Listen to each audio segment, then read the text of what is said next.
Olá, graça e paz a todos vocês. Que alegria, que privilégio estarmos juntos na Escola de Cristo e aprendermos lições maravilhosas.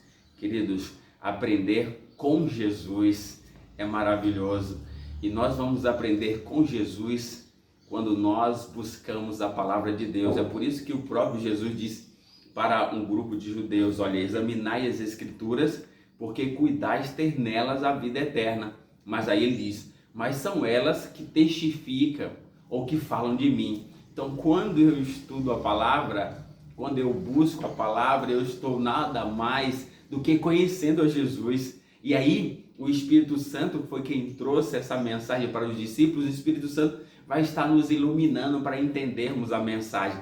Essa é uma verdade maravilhosa. Então, que o Espírito Santo agora alcance o seu coração, faça você entender a vontade de Deus, que é boa, agradável e perfeita para cada um de nós. Isso é maravilhoso. Então agora, abra o seu coração, abra a sua mente, para que essa palavra, essa verdade transforme a sua vida. Nós estamos na série Apocalipse, para que possamos aprender. Esse livro tem como personagem central Jesus, e nós já vimos isso. Jesus quer se revelar a nós, Ele quer trazer a mensagem para cada um de nós.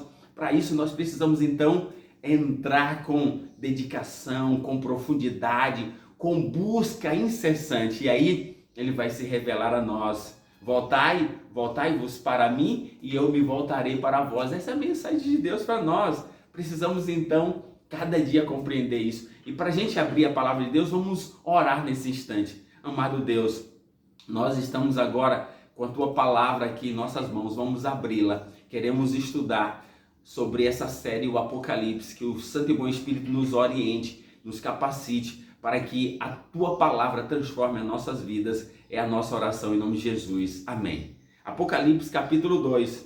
Estamos começando a sequência de número 7. Ou seja, vai aparecer e nós vamos estar, são proféticos, né? Esse número aqui, 7 igrejas, aí tem 7 selos, aí tem 7 trombetas, aí vai aparecer o tempo todo. E nós já vimos que o número 7, ele é muito importante no quesito profecia, principalmente aqui no Apocalipse. 7 significa perfeição, algo completo, algo que veio de Deus, tudo relacionado a Deus. Se você ainda não percebeu, é o número 7. Por exemplo, aqui 7 estrelas, 7 anjos, 7 igrejas, 7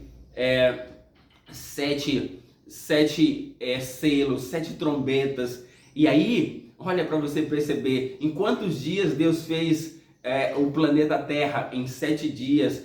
Quantas são as cores do arco-íris? 7.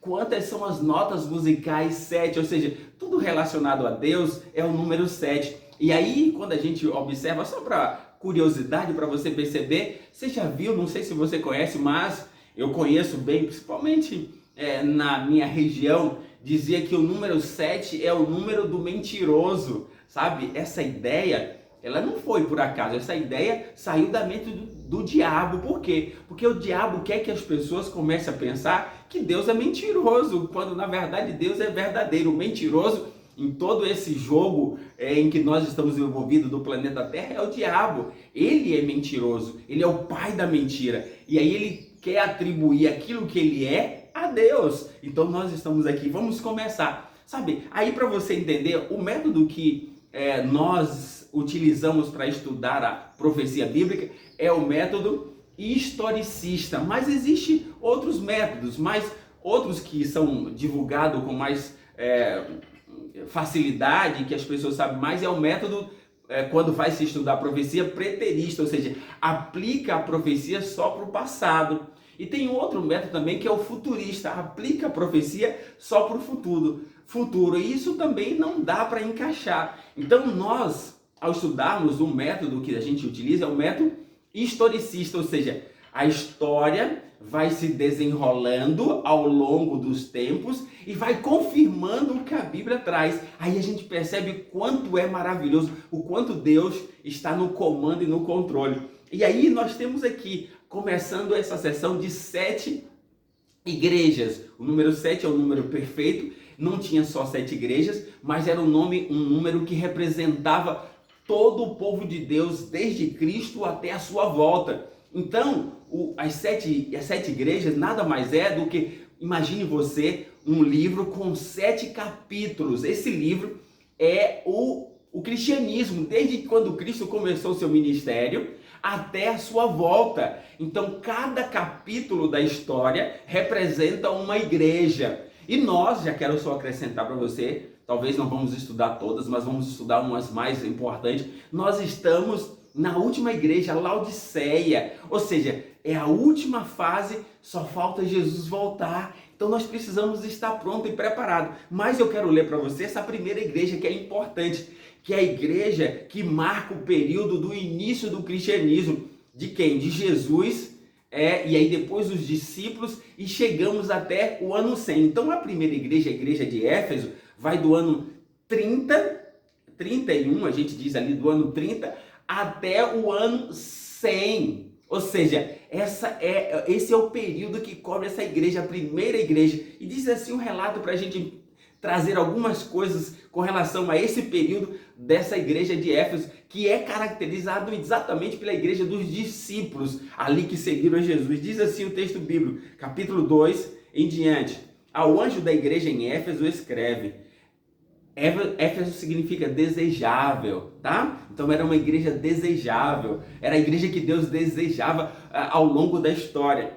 Ao anjo da igreja em Éfeso escreve: estas coisas diz aquele que conserva na mão direita as 7 estrelas e que anda no meio dos 7 candeeiros de ouro. Conheço as tuas obras, tanto o teu labor como também a tua perseverança, e que não pode suportar homens maus, e que puseste à prova o que a si mesmo se declaram apóstolos e não são, e os achastes mentirosos.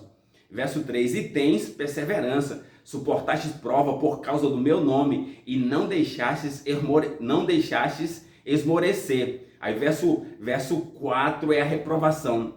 Tenho, porém, contra ti que abandonastes o teu primeiro amor. Lembra-te, pois, de onde caíste, arrepende-te e volta às práticas das primeiras obras, e se não, venho a ti e moverei do seu lugar o teu candeeiro, caso não te arrependas. Tens, contudo, a teu favor que odeia as obras dos nicolaítas, as quais eu também odeio. Quem tem ouvidos, ouça o que o Espírito diz às igrejas. Ao vencedor, dar-lhe-ei que se alimente da árvore da vida, que se encontra no paraíso de Deus. Aqui está, queridos, nós, ao estudarmos aqui, a gente percebe que essa igreja, ela se caracteriza pela igreja dos apóstolos. Olha só, era uma igreja desejável, começando ali, aprendendo as verdades de Cristo, uma igreja pujante, uma igreja vitoriosa, a igreja de Éfeso. E aqui o cristianismo cresceu, mas Jesus disse: eu conheço as tuas obras, eu conheço o teu labor, sabe? Eu sei também da sua perseverança, você não desistiu, você está firme. Mas Jesus começa a dizer uma coisa interessante que a gente percebe em meio a isso aqui. Ela passou por algumas dificuldades. E aí, uma das coisas que é trazido no verso 4: tenho, porém, contra ti que abandonaste o teu primeiro amor. Sabe, os discípulos estavam ali, mas os discípulos um a um foi caindo, ou seja, foram morrendo. E aí as pessoas que agora estavam seguindo não tinham mais aquele amor, aquele fervor, aquela entrega completa que os discípulos primeiros tinham a Jesus. Então aqui está uma coisa não só para eles, mas aplicado para nós. Nós precisamos começar a entender, olha, como está o seu amor para com Deus? Ele é o mesmo de como você começou? Ou o seu amor tem se esfriado? Cuidado, as pessoas têm se esfriado desse amor completo a Deus. E aí ele faz a repreensão: olha, arrepende-te, mude de vida, porque senão eu posso vir contra ti e vou remover o teu candeeiro, ou seja, eu vou remover essa igreja. Você pode perder a bênção que eu tenho para dar para você. Então acorda, arrependa-te, muda de vida. Então você precisa começar também a mudar de vida. Você precisa continuar amando a Deus e se entregando completamente a Ele. E aí nós precisamos pensar isso no aspecto cristão, mas também no aspecto diário. Sabe, muitas pessoas entram para o casamento, eu quero fazer essa aplicação, e aí amam a esposa ou o esposo, mas depois de um tempo, aquele amor começa a se esfriar, e aí fica pensando em trocar por outra ou por outro, e aí esse é um problema. Nós precisamos continuar amando as pessoas que a gente decide amar. Então no cristianismo ainda é mais forte. Você ama Jesus? Então não desista, continue amando mais. E sabe qual é o método para que a gente continue amando uma pessoa? É passar tempo com ela, é estar com ela, é ver as qualidades, ver como essa pessoa se entregou para que a gente estivesse bem. Então olhe para Jesus, você vai ver que ele merece o seu amor. Ele já fez tudo, ele continua fazendo tudo porque para a tua salvação e para a minha salvação. Então não desista do amor de Jesus, não esfrie o seu amor. E o amor esfria quando a gente deixa de se relacionar. Então busque a relação com Deus para que ele seja para você o amor real na sua vida a cada dia. Que Deus te abençoe, que essa seja a nossa esperança, que nós possamos viver. E aí, ao vencedor, aquele que tem ouvido, ouça o que o Espírito diz às igrejas. O Espírito Santo está falando no seu coração. E aí, se você ouvir a voz, você vai participar do privilégio de comer da árvore da vida. Essa é a promessa de comermos da árvore da vida, que foi perdida por Adão. Então nós podemos desfrutar disso se ouvirmos a voz do Espírito Santo, tomarmos atitude, fazer a vontade de Deus. Nós temos a promessa de um dia comermos da árvore da vida. Então que Deus te abençoe, que juntos possamos caminhar fazendo a vontade de Deus, amando-o completamente. Esse é o nosso desejo, é a nossa oração, e vamos orar nesse instante. Amado Deus, obrigado por essa mensagem. Ajuda-nos, Senhor, a amar a Ti completamente e nunca desistir do Senhor. É o que nós te pedimos e te agradecemos. Amém.